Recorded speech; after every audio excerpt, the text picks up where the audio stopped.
আপোনালোকক আজি দিবলৈ ওলাইছো খুবেই প্ৰয়োজনীয় দৰকাৰী এটা খবৰ। জাকাতৰ পইচা আপোনালোকে দিয়ক, সাদগাৰ পইচা দিয়ক। আপোনালোকে যিখিনি টকা পইচা আপোনালোকে ৰমজান মাহত দুখীয়া মানুহক দিয়ে, তেনেকুৱা পৰ্যায়ৰ পইচা আপোনালোকে এইজন ব্যক্তিক দিয়ক, ইমৰানক দিয়ক।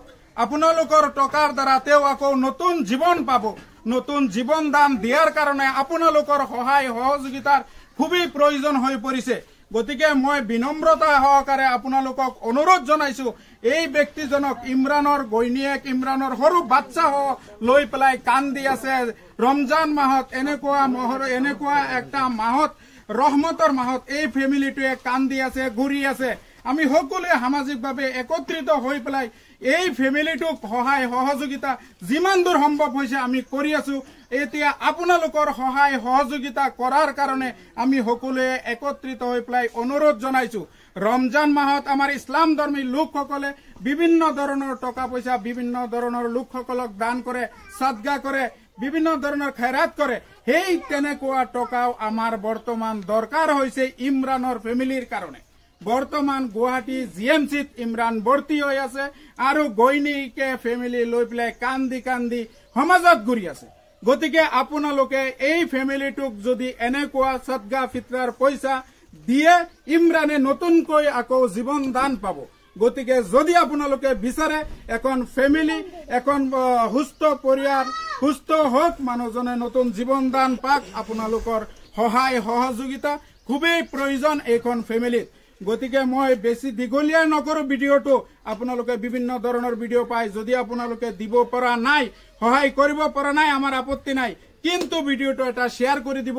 হয়তো এনেকুৱা এজন হৃদয়বান ব্যক্তিৰ ওচৰত যাব যিসকল ব্যক্তিয়ে ইমৰানৰ ফেমিলিক সহায় কৰিব পাৰিব। আমাৰ সহায়ো নালাগে। যদি ইমৰানক কোনো অনুষ্ঠান, ধৰক NGO, আজমল চাপ আছে, আনফাৰ চাপ আছে, হিউমেন কেয়াৰ ছ'চাইটি আছে, আমাৰ হোজাই উদ্যোগপতি NGO ভৰ্তি আছে।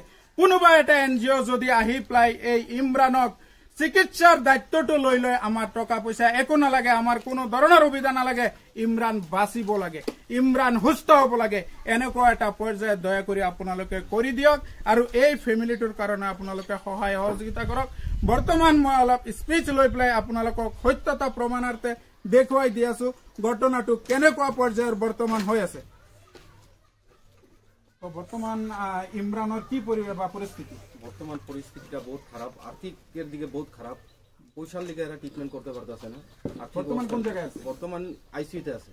আইসিইউতে আছে, বহুত ট্রিটমেন্টে মানে এরকম একটা ট্রিটমেন্ট পাইতেছে না পয়সার দ্বারা। এরা পয়সার অভাবে বেলেগ জায়গাতেও এরা মানে রেফার করছে, অন্য জায়গাতেও লইয়ে দিতে পারো, লেকিন এই হসপিটালে লইলে আপনার 7-8 লাখ টাকা খরচ হইব। বেচারির মানে এরকম অবস্থা হয়ে গেছে, একদিনের ট্রিটমেন্ট করার ওর কাছে পয়সা নেই।